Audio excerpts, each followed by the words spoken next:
The Timeline is a Blue Wire podcast.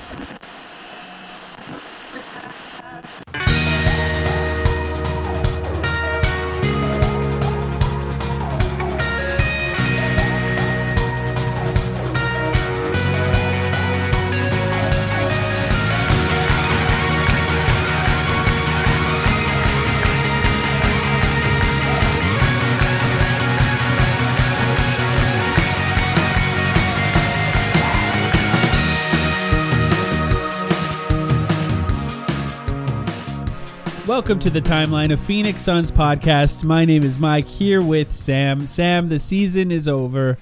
How you doing? It's news to me.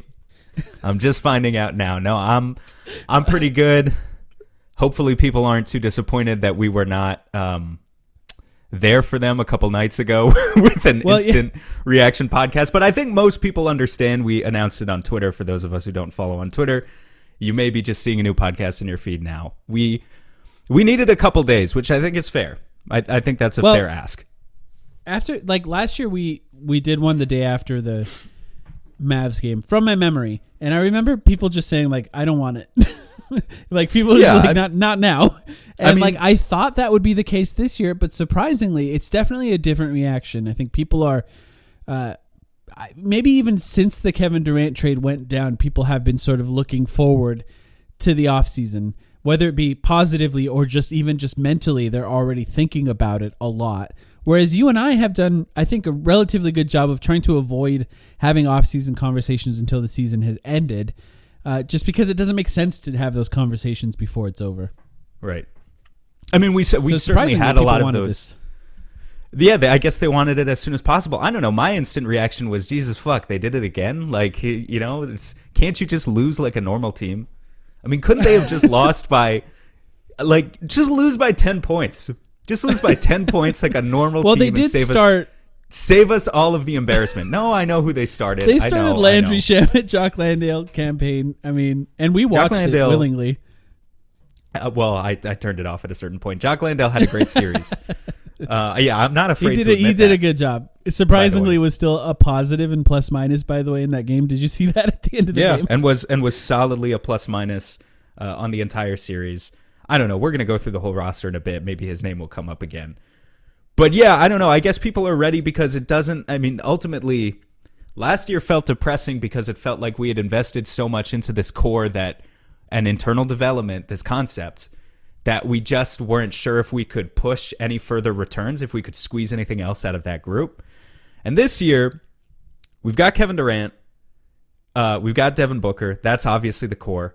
Devin Booker ascended to a new level. Disappointing elimination game, I think we could say that. But ascended overall to a new level, had a terrific playoff run. Kevin Durant, in some regards, was disappointing this playoff run as well. And yet he is still, averaging still 30... Good.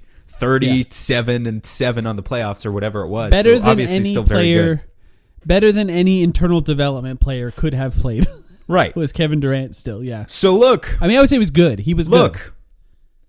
We're backed into a corner in some respects in the sense that we've got $70 million of dead weight on this roster, split between three players in particular that I'm thinking of.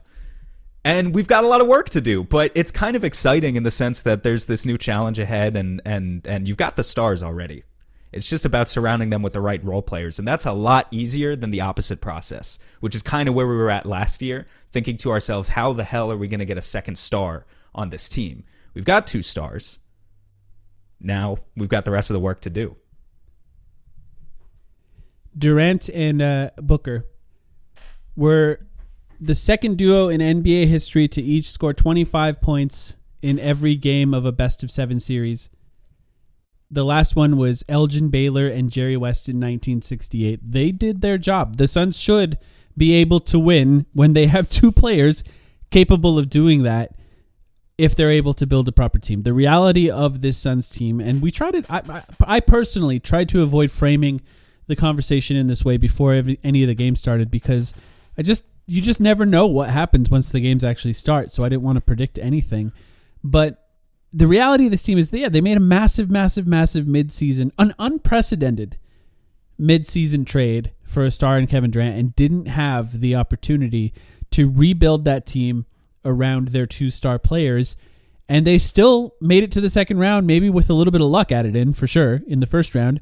But they still made it to the second round and got to 6 games. Just as far as the reigning champs did, by the way.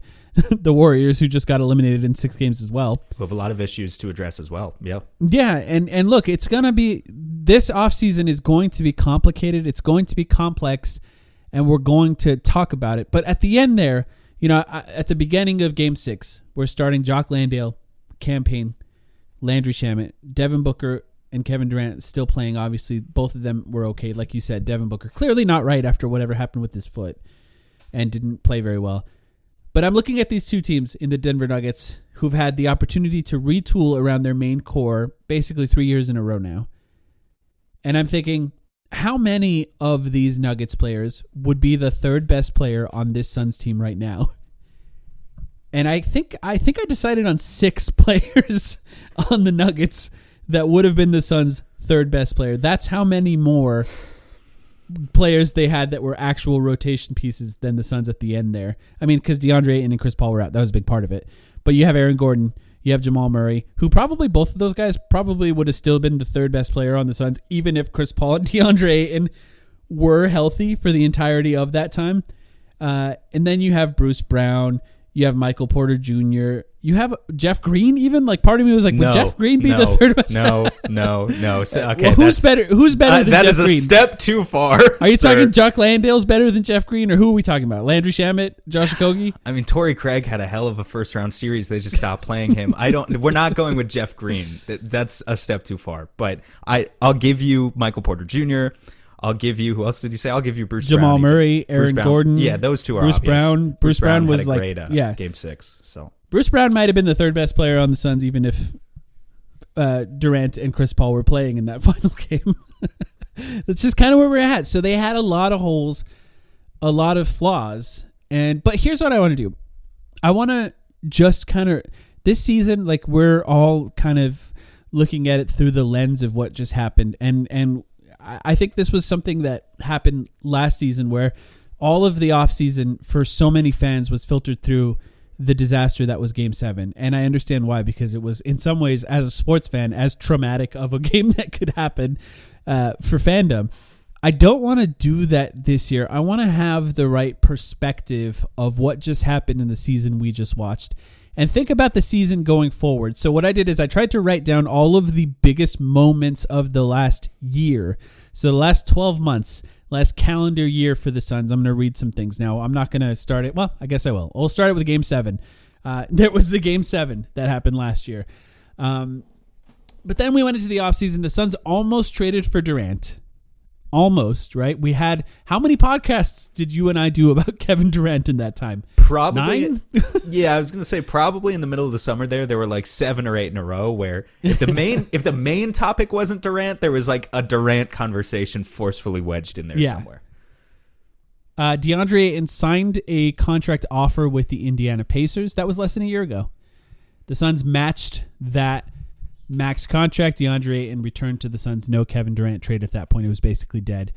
The NBA's internal investigation was completed on Robert Sarver. Robert Sarver was fined a measly $10 million and banned from watching games in person for a year, or even going to the facilities for an entire year. That was all within the last year.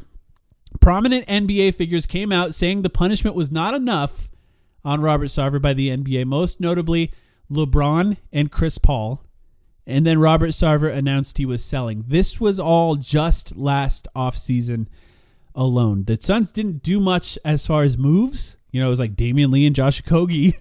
But Ayton returned, and Robert Sarver announced he was selling all last offseason alone. Crazy offseason. The Suns began the season, started 6-1. Remember that? It all looked kind of good to start the season. And then Cam Johnson tore his meniscus. Chris Paul was injured. Devin Booker was injured. DeAndre Ayton was injured, all during the season.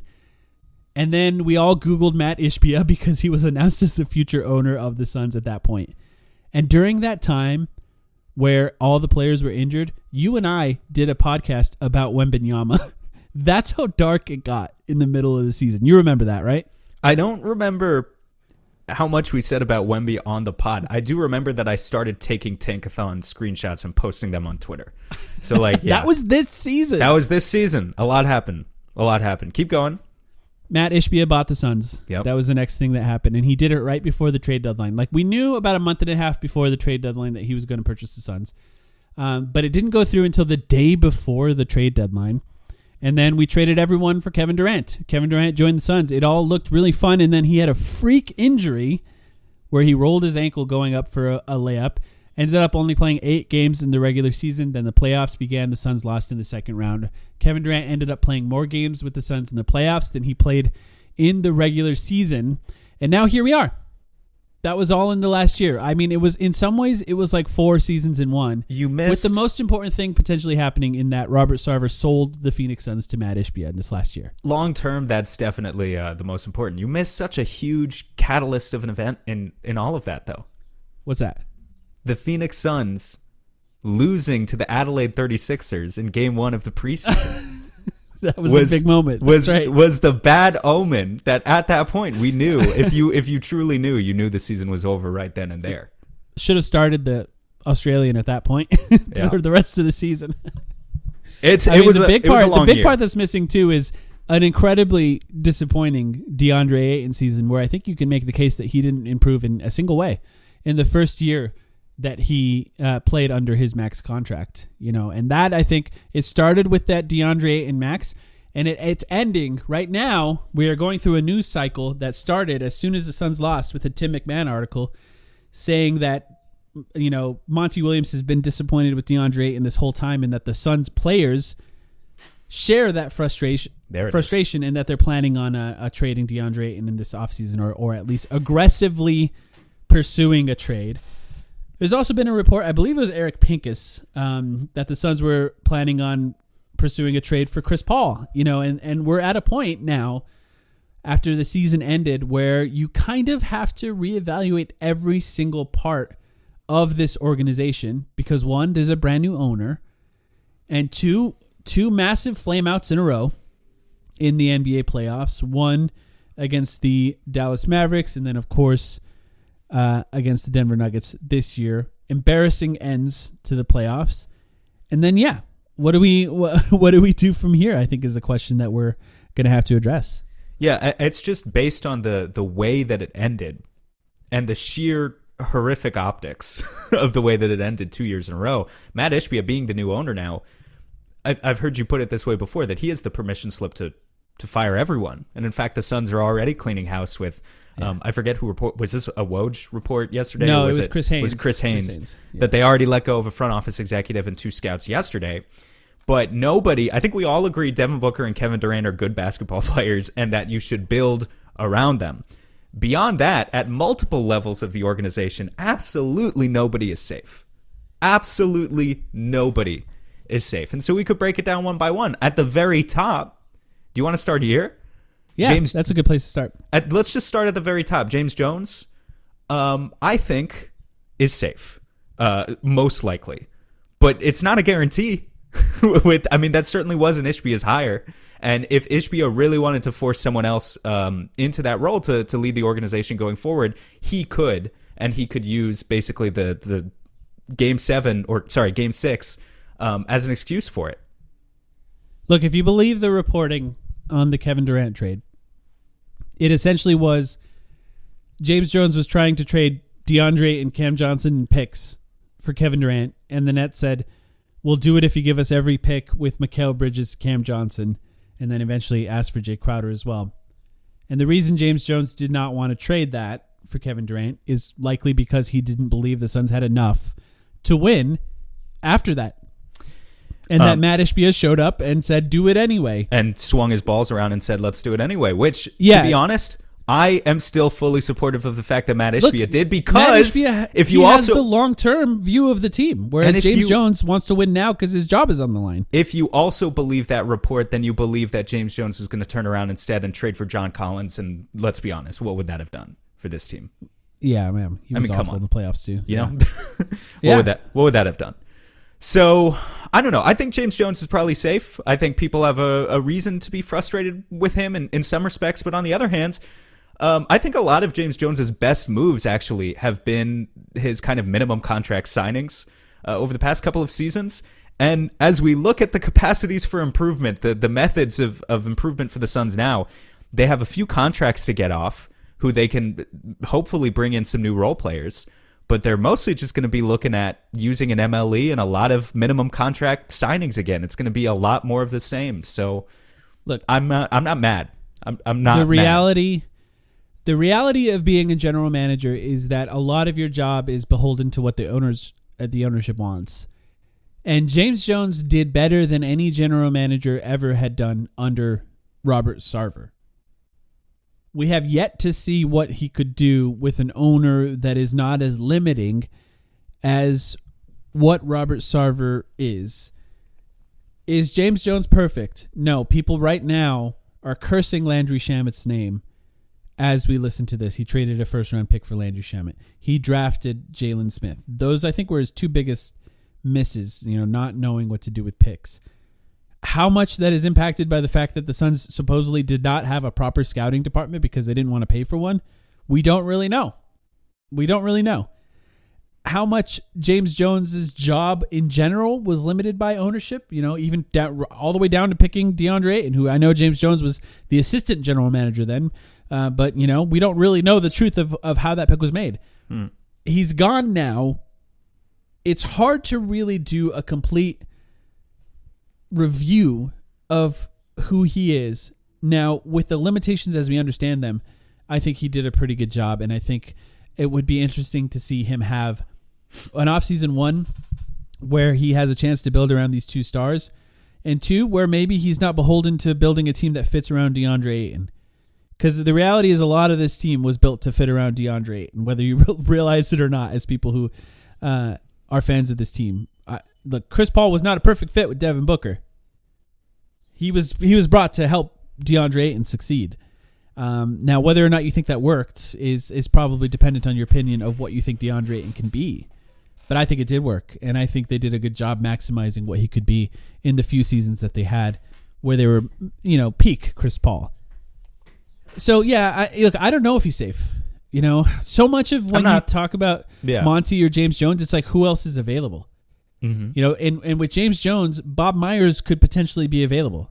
The general manager, the architect, quote unquote, of the Golden State Warriors, somebody who's worked with Kevin Durant in the past. So I don't know if Kevin Durant I don't know what their relationship is. I don't either, and I don't know about speculating on that, to be honest. But yeah, we just don't know.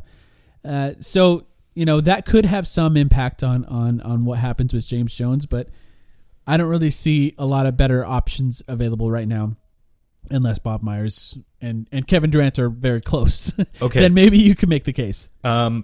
I agree. Let's move on to Monty. I think that's the more interesting. This is an interesting conversation. And the person of the two between James and Monty, the two guys who together revived the Suns culture, as much as certain Denver beat writers want to deny us the fact of having any sort of culture that we've built upon here over the past several years. Believe it or not, fans. That's a fan. That's a fan article. Yeah. Previously, what would have been pretends like a journalist. Blue check fans. Fan. Yeah, blog boys. That's blue check fans. I like that. We've all been guilty at some point. We are fans. We don't hide it. That's the difference. Anyway. Monty is not safe. let's start here. We could just say that. I would not. Wait. How about this? When's this podcast coming out? In 2 hours? What? Yeah. Saturday night. So we took 48 hours to record this thing in the first place. And I was saying to you when we were deciding when we should record this, it would not surprise me if he was fired by the time we recorded. That has not been the case so far, but I think we're kind of operating under the assumption right now, not that it's definitely going to happen, because that's absolutely not the case, but you would expect this news earlier rather than later, and it could be at any point. This podcast could become out of date theoretically at any point this week. It could hit any time. This is going to be a complicated conversation. I have multiple thoughts on this. Now, one, Monty Williams is a good coach, a good NBA coach, who has done a lot for the Phoenix Suns. And I think it's important to mention that. And I also think, too, there's a possibility that Kevin Durant said, I want to play for Monty Williams. They have a really great relationship. They've known each other for a long time. And that was a big talking point when he first got to the Suns about his relationship with Monty Williams. So, whether or not he's gone is a different question than what you think should happen, which we can get to in a little bit. But there are a lot of valid criticisms of Monty Williams. I mean, first of all, they had 2 huge flameouts in the playoffs. Dallas, look, they were not right, and you could just watch that Dallas game and tell they were not right. Now they were sick, whatever happened. Luka ended up sick in the next round, the first game of the next round. But 2 massive flameouts in a row. By the way, if you want to use the sick excuse, I don't think it should Denver was sick. Don't think it should go without saying that Denver was literally sick going into Game 6. Yeah. Jamal Murray was questionable going into this game. He didn't look sick to me, but for whatever reason, they came out ready to go and we did not. Well, their coach sounded like Doc Rivers for half the series because he was so sick. But it's rare that a coach can be embarrassed multiple times in the playoffs and survive. Even Bud got fired after winning a title. So it's tough. The other part too is, listen, the Suns did not have solutions on the bench that would have fixed every problem. Not to the extent that the fan base thought they did, for sure. And I think we were kind of like, we both had our frustrations. You want to have a conversation about Monty's allegiance to Landry Shamet. That's fine. I think we can have that conversation. But where it goes too far for me is the people who just thought that Terrence Ross or who was TJ awful, Warren or whatever, like that these guys would have been silver bullet solutions, and they just weren't. They didn't have the solutions. They just didn't have them. But the thing is, I think it's a valid criticism to say that he didn't try enough different things anyway. And I don't necessarily mean that personnel wise, but you have Kevin Durant. What did they play? 5 minutes with Kevin Durant at center in the second round for all 6 games? Was it even that much? Maybe, it's not enough. Maybe whatever it is, it's not enough. You're not trying enough different things. And look, this is not necessarily just a criticism of this round. The unwillingness to try small ball in general is a problem with Monty Williams in general. He just doesn't want to do it. It's a philosophy thing for him. He likes to have size on the court. And look, I understand why he wants that. In some ways, saying I want to go small is admitting defeat with DeAndre and punting on a max contract that you gave a player that's supposed to be the solution to small ball. But if you're unwilling to punt on that when it's not working, it's not a great quality in a coach, because that may not impact you much in the regular season.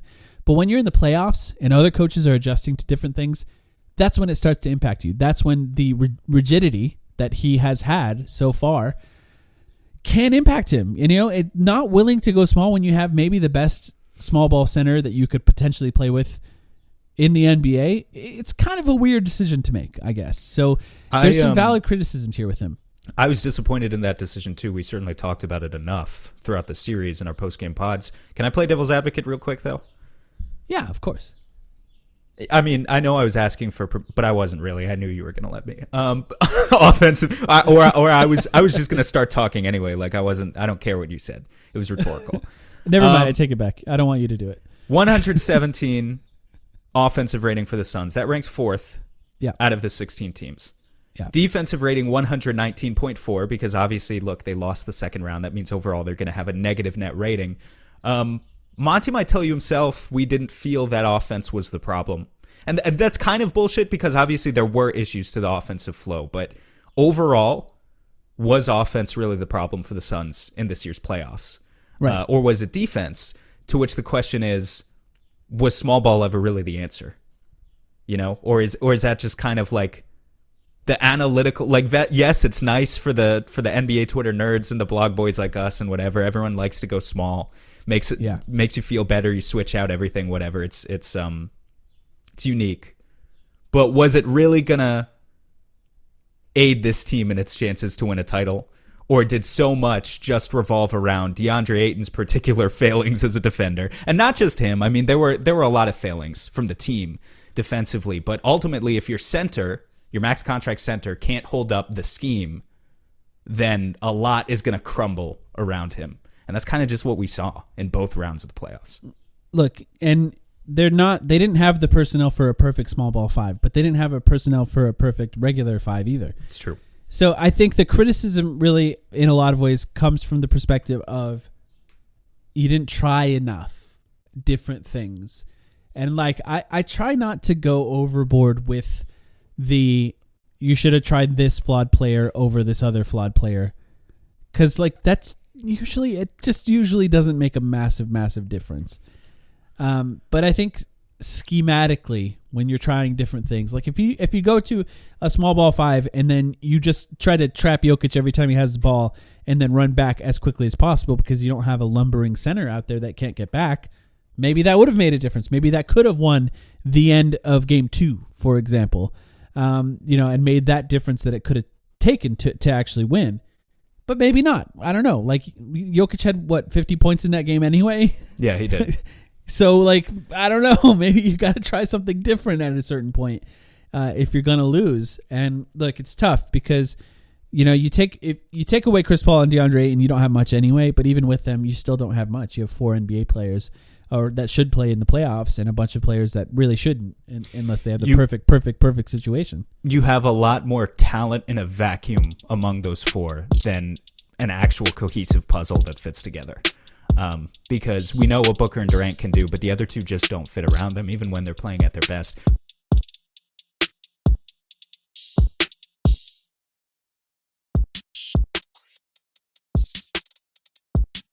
By the way, I'm going to agree with you on this guy over that guy. A lot of those conversations aren't productive, with the one small caveat.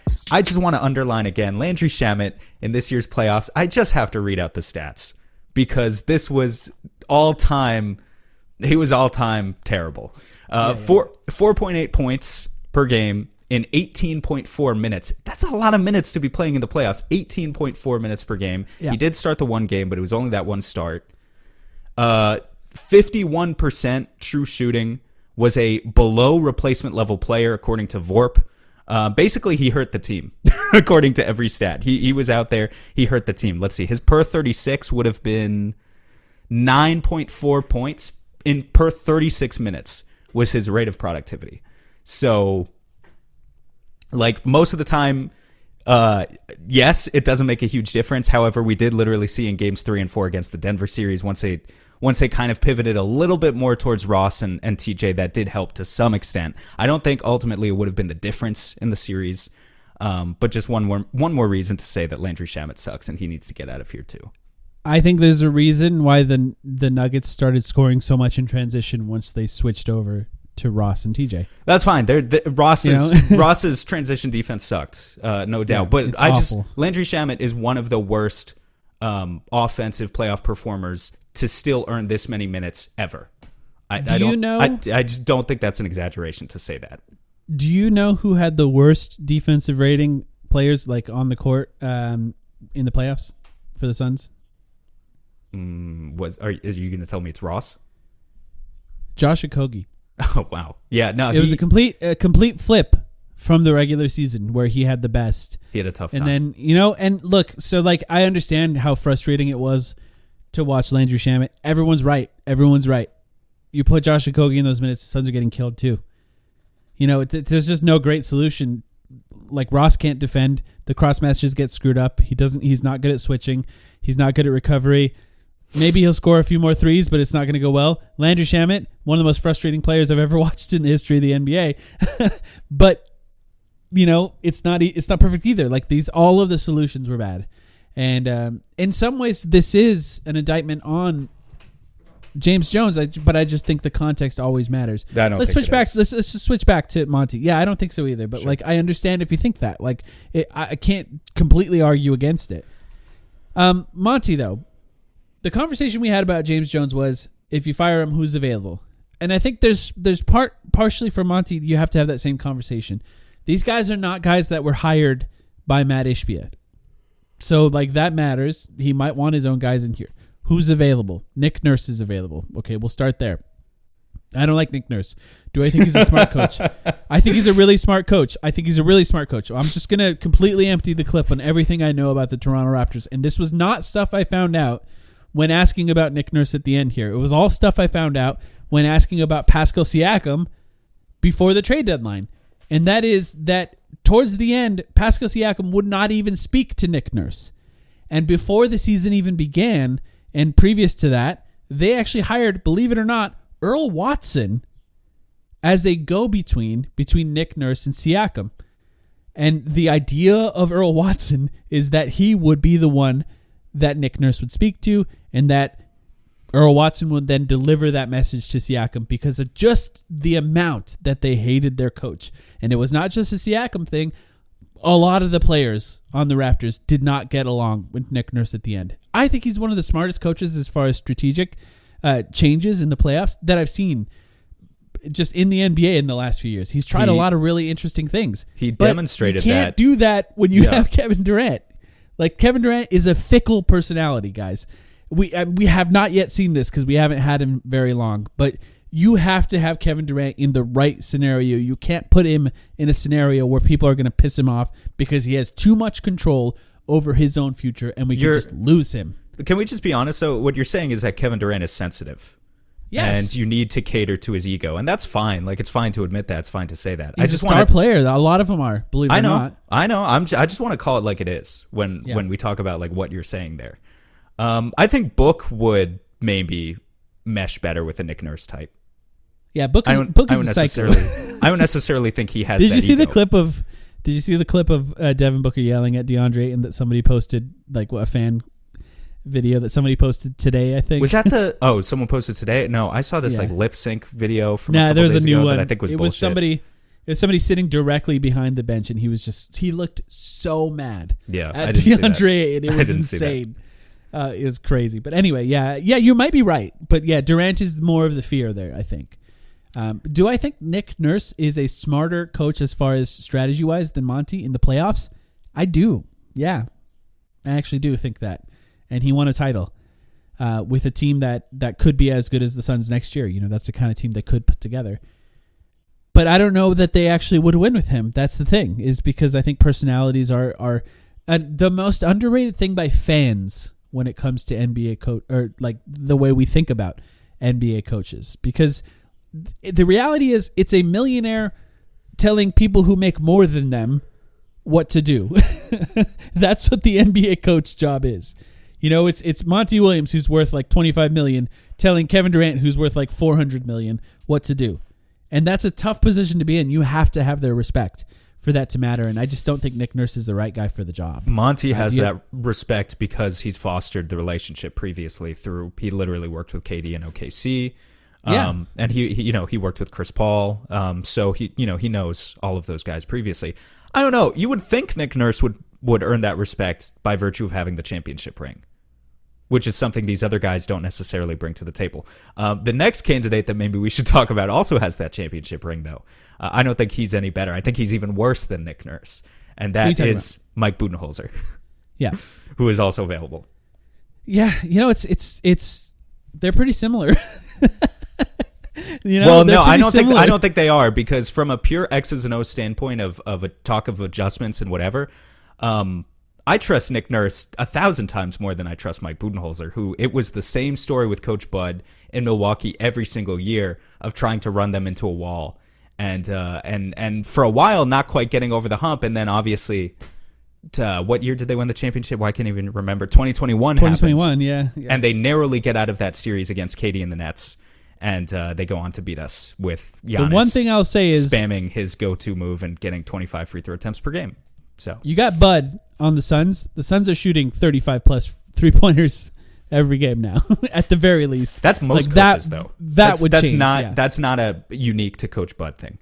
Yeah, but that, like, as far as the thing about Bud and Monty, the reason I say they're similar is the rigidity in the playoffs.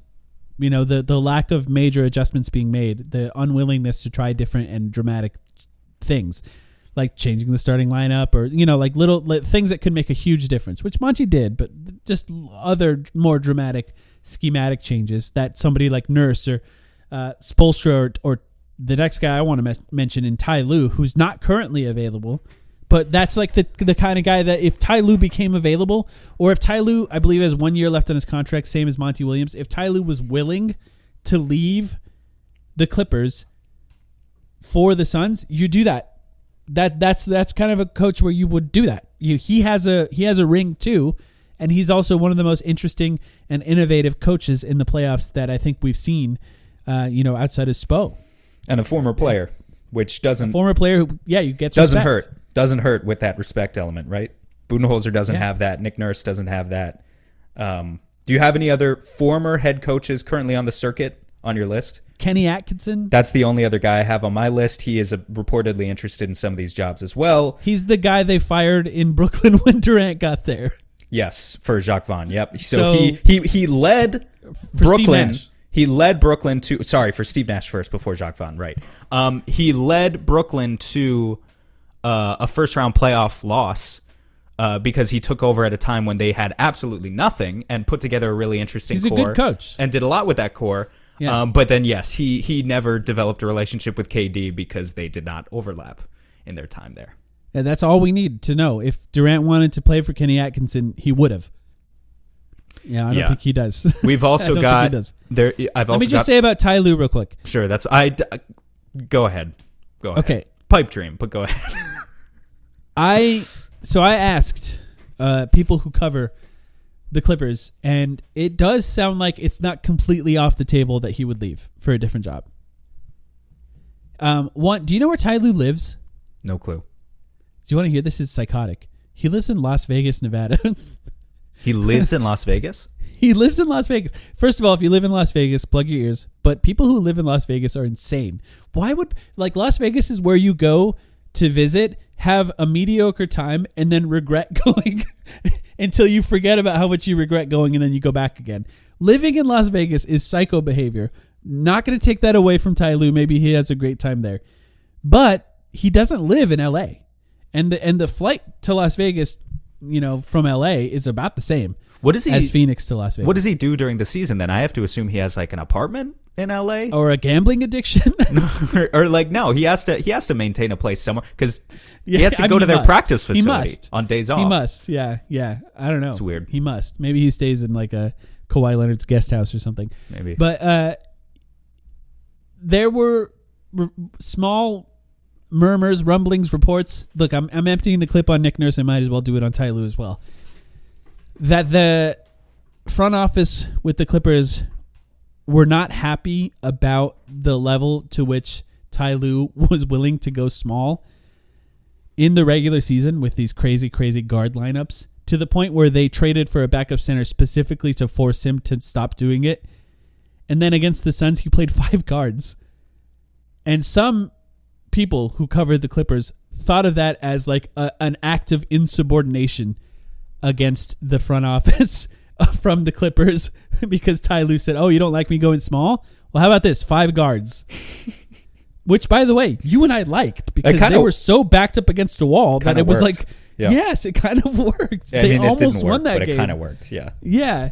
And so, the idea that he would be gone, if you're somebody who covers the Clippers, you're prepared for that. You're not completely gonna be blindsided if that happens. You're prepared to cover that if it does happen. So Ty Lue is still a pipe dream. I think you'd probably have to offer him a ton of money. This is our first offseason with a very, very, very rich owner. So if you want to offer him a ton of money, or maybe even some sort of compensation maybe they want Landry Shamet back to the Clippers because you can trade coaches technically. Maybe there's a way to get Ty Lue, but I think that would be, like you said, it's probably a pipe dream. It's a pipe dream to me, but I love the fact that you're throwing the name out there. He would immediately ascend to the top of my list, no doubt. I'm all behind it. Yeah. I'm just not getting my hopes up. If he was fired, then I think you jump on it. We'd be having a different conversation now. If they were stupid enough to do that with Ty Lue, you swoop in there immediately. I'm 100% there. All right, so we've got him. So you're not into Nick Nurse, you're not into Bud, not into Kenny Atkinson. And then can we just say they're not going to hire a first-time head coach? for I'm this not team. completely against the idea of Bud if the players were into it. Let me just throw that out there. I don't think it's a complete upgrade from Monty Williams. I don't think but the in players. some way, why would the players be into it? Why do they? No, I think you're why right. do they I think care you're right. for Bud? Yeah. And then there are a bunch of guys here on the circuit who are already interviewing for jobs. You know, there's a position open in Detroit. There's a position open in Jesus, I can't speak. There's a position open in Milwaukee and in Toronto, obviously. But the Phoenix one, Milwaukee's pretty attractive. The Phoenix job, though, is quite attractive compared to, say, a Detroit or a Toronto. Well, and even if you look at Milwaukee, like, if they fail one more time, you know, how long is Giannis going to be there? Like, I think like Phoenix. You can make the case that it's even a little bit more. I don't know, man. This Phoenix position, whoever takes it, and this is why I'm saying I don't think it's going to be one of these assistant coaches. Charles Lee, assistant coach with the Bucks, is currently interviewing at a bunch of places.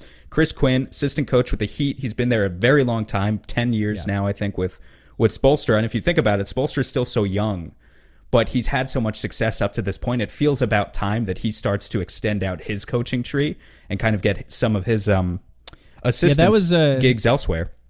Dave Yeager, I think, came from there too, right? Yes. Am I wrong about that? Well, I think so. Adrian Griffin, also assistant coach with the Raptors. I don't know, maybe the guy in the Toronto organization who the players actually talk to. Don't forget, aside from Earl Watson. Former podcast guest JJ Redick. JJ Redick. All due respect to JJ Redick, I don't think he's a candidate for the Suns job this summer. I don't know, man. They asked for Steve Nash. I don't. I have a really hard time believing all of these guys come with their various resumes. I'm sure they all have their skills and their talents. I have a very hard time believing that you put anyone like that at the helm and then just say on day one, "Yep, we have championship expectations. We're giving you Devin Booker, Kevin Durant, and a bunch of crappy role players. Go win us a title." I just don't think that's going to happen with a first-time head coach. Yeah. I agree. So, and that's I think the tough part. But they did do it in Brooklyn, though. You know, like they did do this in a place where Durant was. You mean with Steve Nash? Yeah, we're not going to do. We're not going to do this. We're not going to do the Steve Nash. This is why I think it's important for James Jones to stay. To wrap up, you know this what whole I mean? conversation, Because James Jones is the type that would say, "No, we're not going to do that. We're just not going to do that." You know, because he's all about the culture of Phoenix, and I don't think he's willing to hire a Steve Nash the way Brooklyn would. But maybe if you have a new GM that Kevin Durant can push around a little bit, you know, that might be a different story. So to bring the whole conversation around, we started by talking about James Jones. We said, okay, if you fire James Jones, who else is out there? But now we've kind of arrived at the same point with Monty Williams. Yes, we agree. If Ty Lue's out there, go grab Ty Lue. Outside of him, I think I still might be higher on Nick Nurse than you are. But am I really going to split hairs between those two guys? I'm not sure if I am. And out of the rest, if you get one season where everyone buys into Nick Nurse, they could win a title. No doubt they could. And so that I think you could make the case that could be worthwhile. Out of the rest of these guys, I don't prefer them to Monty Williams. Yeah, that's I think. So where does that leave us? Well, I think ultimately, and this is what I said during the game, it's that the future of Monty Williams, and I don't want anyone to blame these guys if anything does happen, but the future of Monty Williams is probably rests in the hands of Kevin Durant and Devin Booker. Because if they say we want him back, we want him to have an opportunity to coach Kevin Durant for a full season and not just, 18, 19 games, we want a full chance here, then they might get that. They might not, but I think they have a pretty significant control. But if they go, hey, we believe in you, front office, do whatever you think for this team to win, then, it depends on who else is available at that point. So yeah. I don't like to call for people to be fired. And so I'm not going to do that. If people wanted to hear that on this podcast, I'm sorry. I am calling for Landry Shamet to be fired from the NBA. DeAndre to be fired from the Suns, yeah. Yes. But no, for these guys are going to make millions regardless. Monty Williams is a really good person who did a lot for the Phoenix Suns and changed the culture here. And if they can't replace him with someone who's better than him, then it's worth it to give him another chance in a season. And yeah, and that might end up being the same at the end, but you're not going to survive it 3 times, surely. You're saying he's going to He's going to say, fuck it, let's do it again. Let's Yeah, lose. yeah. Let's lose an Game elimination 7, game by yeah. 30 points again. Wherever the elimination game is going to be, it'll be at home. That's what I can guarantee. Because the 2 games are in front of Suns fans, and that's the most painful part. All those poor PTSD Suns fans that were at those games and paid thousands of dollars for those tickets. I'm sorry. This offseason, if you say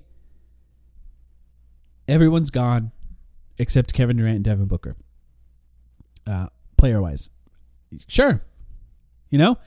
Maybe we don't go through every person on the roster just yet, Sam. We'll save that for another podcast. But let's quickly just touch on what you would need if you're trying to build a team around Kevin Durant and Devin Booker. Because I think that is the conversation. That's the whole thing, right? That's what they've been talking about in the Suns front office for ever since the trade deadline, probably. And probably really since before last offseason even began, when they had an idea that Durant might want to come here. Shooting, like Chris Paul, place to start. DeAndre Ayton, not really good fits with those 2 guys.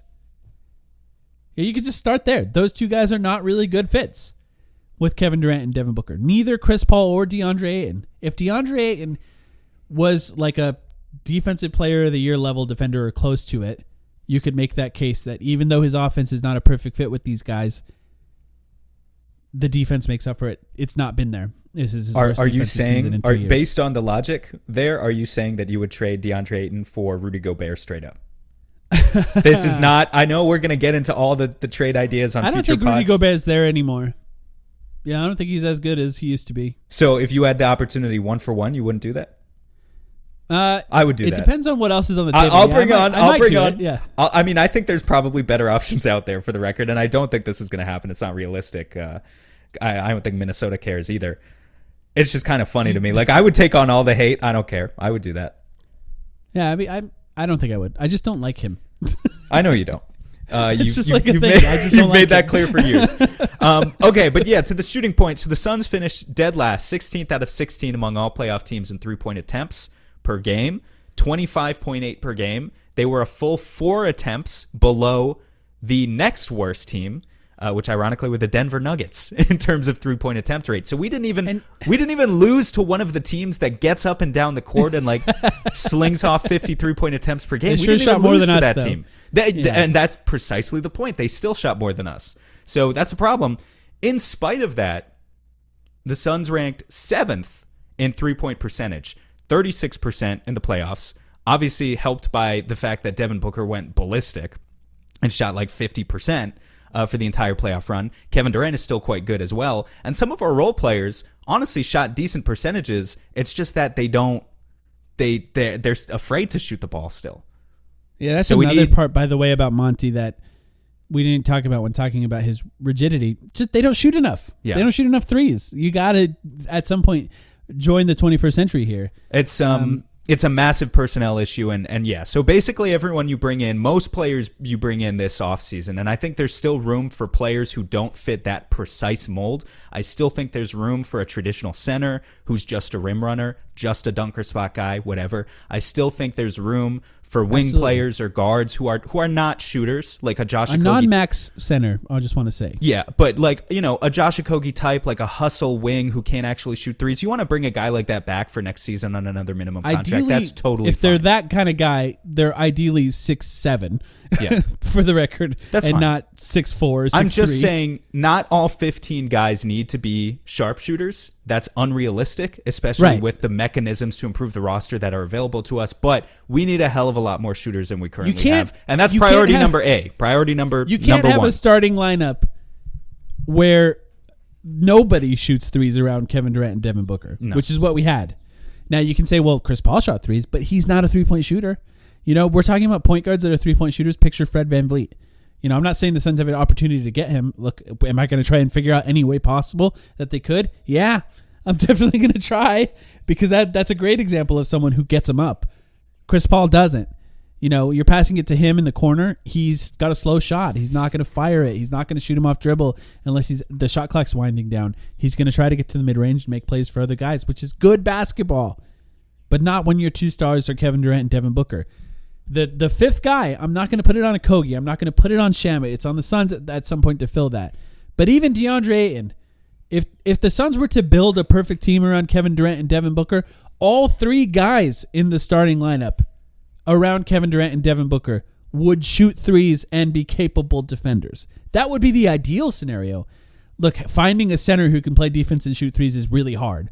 So I'm not saying they could do that. But if we're just pie in the sky, dreaming about what would be the best opportunity for those two guys, it's as much space as possible around them so that they can shoot whatever shot they want, and the Suns are still shooting a lot of threes. The onus, the pressure to shoot threes should not be on those two guys, because those two guys are the ones that are going to be creating the shots for everyone else. They're making the toughest baskets off the dribble. Before anyone asked, by the way, no, Indiana will not do that trade for Miles Turner a year later. Who knows? So we don't know. I don't think they are. I think we're gonna have to get contract now. That's what sucks. We're gonna have to get a little bit more inventive than that. That's the difficult thing about stretch fives, by the way. There aren't that many of them. Yeah, Brook Lopez is a free agent. I don't know what his future is going to be, but we don't have cap space, Mike. Yeah, I know. We don't have cap space. Who knows what he wants?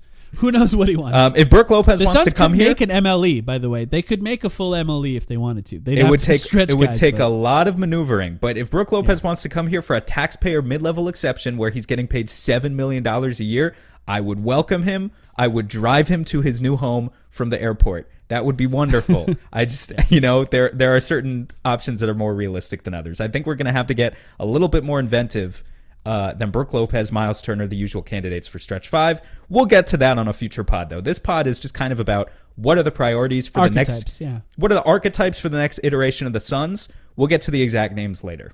So, okay, we talked about shooting. What's number 2? Shooting and defense, but specifically in the combination of point of attack and interior defense. Because Book and KD are not going to do either. KD is a help defender who can guard at the rim. Book is a good defender who you do not want to put the onus of point of attack defense on for the majority of a playoff series. You want him to be someone who can do that in a pinch, but is playing more on the second guy than on the number one point of attack guy. So, Mikal Bridges would be nice, but you can't find that. But somebody that could approximate Mikal Bridges is exactly what they need there. So the combination of shooting and defense, obviously, look, this is what it is. This is NBA, right? You have stars, you need 3-and-D guys. That's really what you need. Have you? But in particular, I think point of attack defense is something that you and I think, are going to have a lot of conversations about over the course of this offseason. Yeah, guys who can play. It's not easy to find that. Guys who can play point of attack defense and also shoot. It's difficult. Again, no specific names on this pod, but have you just looked at the list of free agents at like the small forward position, those guys who are like 6'7"? I'm just curious. Not really, no. Is it bad? Man, just you wait. I'm going to. Just you wait until you open that list for the first time. Well, I'll put it this way. I saw a screenshot on NBA Twitter making the rounds the other day of ranking the top small forward free agent options. And you want to know who's ranked number 1? Oh, no. Who? Torrey Craig? No, Torrey Craig was on the list. It was Dylan Brooks. It was you know Dylan what? Brooks. He might end up on the Suns. If he played himself into a minimum deal, then sure, why not? James Jones really liked him back in 2019. Almost traded for him over Kelly Oubre, or maybe that was 2018. But if he's number 1 on the list, you might be in a little bit of trouble. It's going to be hard to find those guys. We're going to do our best. I'm going to make a whole list of veteran minimum type free agents that I'm interested at some point. We're not there yet, okay? We're going to wait a few weeks before we have to start talking about guys like that. So we've covered shooting. We've covered defense. Another part of defense that I just want to drop in here, because I think you're talking about point of attack defense, but I just want to talk about defensive versatility from the bigs is a big thing for me, where going forward, I don't think we need to nail every defensive scheme. Like, we don't have to be a top 10 defense running all sorts of schemes, in my opinion, but it's important to me that we be able to adapt on the fly and be versatile. Like, the Suns have to be smart. They can't have a bunch of dumb players. I want the next version of the Suns. And look, I think Jock Landale and Bismack Biyombo in some combination can easily fit into this mold. They can't be all you throw out at the center position next year, but they could potentially be your second and third string center, depending on who you bring in to replace Ayton. I don't know. We'll see. But I want some version of a standard traditional drop, rim runner, dunker spot type guy, whatever, who can actually protect the rim. Because the problem is, drop was the Suns' main scheme this year. That was DeAndre Ayton's role. But he can't actually protect the rim. It was just because they were afraid to let him try and do anything else. So some drop defender who actually protects the rim, that's fine. That one player like that makes a lot of sense on the roster. However, I also want a player who can show at the level and recover, ideally in a bigger body. And also, I want some sort of small ball 5 option. Whether that's Kevin Durant, or better, maybe a more adaptable player, that would be great too. I mean, if they had Jared Vanderbilt next to Durant, that would be awesome. That's the kind of thing that, if you had Draymond Green, for example, I'm sorry to bring up names, but this is the kind of thing that we're talking about. Again, we're not going to get Draymond Green, but we're talking about approximating that value in a more realistic name, right? And again, you don't need to be top 5 defense no matter what scheme you're running, in my opinion. You just need to be okay at doing everything, and honestly, I think that's good enough. I think that's good enough. The biggest thing to me is to be able to go into the playoffs, and no matter what opponent it is standing across from you, you be able to kind of work up a strategy and adapt based on who they are. And right now, the Suns just can't do that because DeAndre Ayton can't do that. So let me just recap what we just said, because I'm going to also throw in rebounding and rim pressure on these two things just to add to the list here. And we'll, of course, get into all of these in greater detail later, right? We're kind of setting the table for the offseason with this podcast. We're going to have a lot of time, and we're going to still do at least 2 podcasts probably every week in the offseason if you include Patreon. So we're going to have a lot of time to get into all of these things. But let's just list them. Point of attack defense, shooting, better interior defense, more versatile bigs, rebounding, small ball options, and smart players who can adjust, and rim pressure. Now, that is basically basketball. Everything we just and that's described because the we sport only of have basketball. two. Yeah, you only have 2 players that we're starting with here, right? That means you have to fill out the roster with everything else, and this is a massive challenge for whoever is going to be the general manager this offseason, most likely James Jones. I've got one more to add, massive, massive challenge. And the reality of the Suns, I just want to say, is whatever the team is going to be next year in the playoffs is probably not going to be set because of the amount of stuff they need until the trade deadline of next year. So, because it's just huge. There's a lot that they need. Mm-hmm. You got one more? Yeah. I don't want the Suns to fall into the trap of thinking, okay, we've got 2 superstars in Devin Booker and Kevin Durant. Now let's just fill the rest of the roster with 3-point shooters who can't attack a closeout and can't do anything dynamic off the dribble. The last thing I would throw in on the list is there needs to be some sort of, and the reason I say that, why do I say that, is because Booker played 53 games this year and Kevin Durant played 47. I'm operating under an assumption, and I think everyone should be, a healthy assumption, hopefully, that there will be stretches of time next season where we only have one of those 2 guys. And there might even be stretches where we have neither of them, and we still need to be able to find a way to win games in spite of that.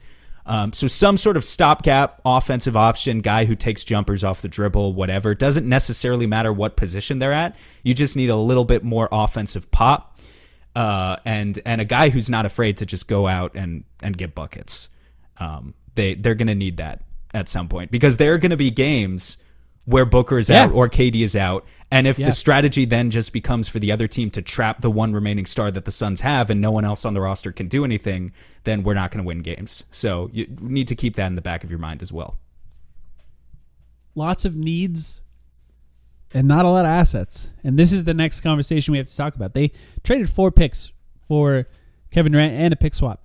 They also traded 3 good assets, I would say, for him. Obviously, 2 great players in Cam Johnson, Mikal Bridges, but also Jay Crowder, who, yes, he didn't play in Milwaukee, but was that a mistake by Milwaukee? I think it may have been.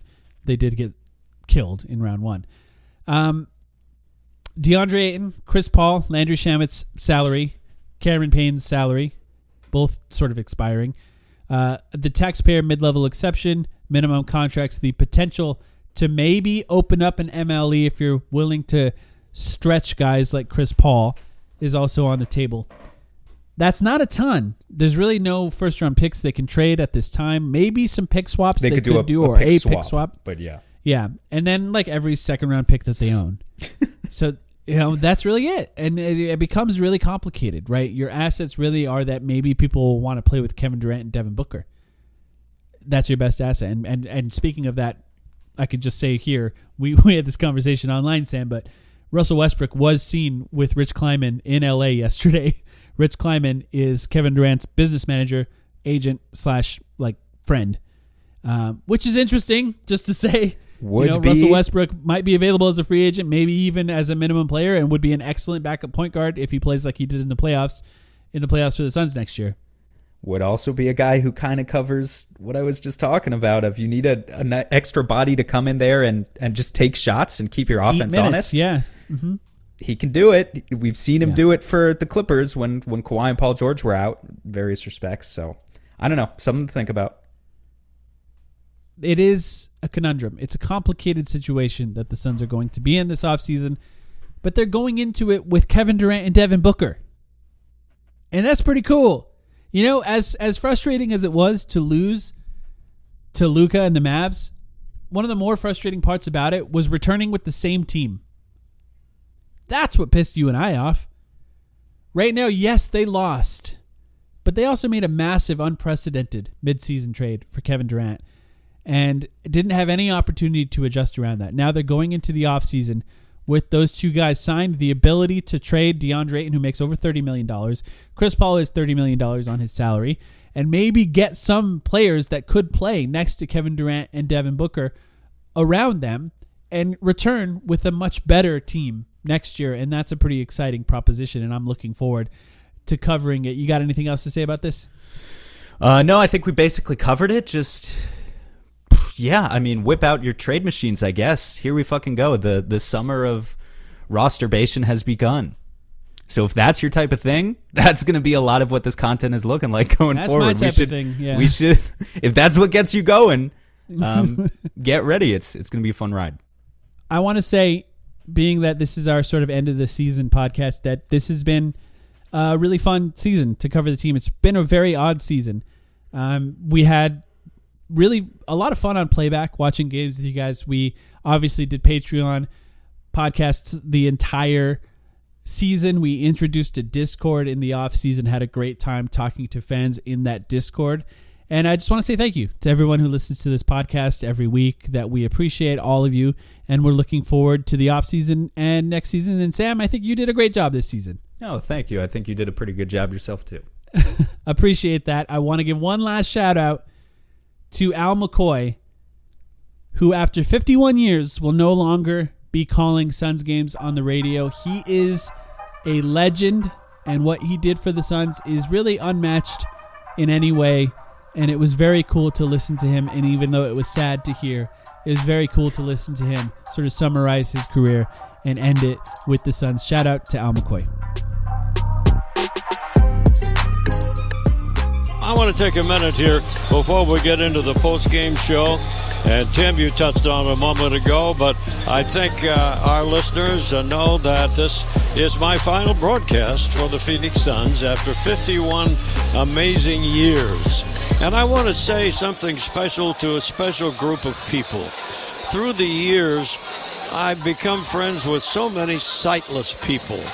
And you can't understand what radio and sports radio broadcasting means to these folks. And I've gotten to know so many sightless people that depend on our radio broadcasts. And I've known people that are in hospitals and in veterans hospitals and shut-ins. And I just want to thank all of those folks that depend on radio for letting me be a part of their lives. And to all the rest of you, before we get in, and we're going to wrap this up on our post-game show, I just want to say thank you for 51 wonderful years and allowing me to bring the story of the Suns in the NBA to you. And from the Footprint Center here in downtown Phoenix, we'll just say so long for now.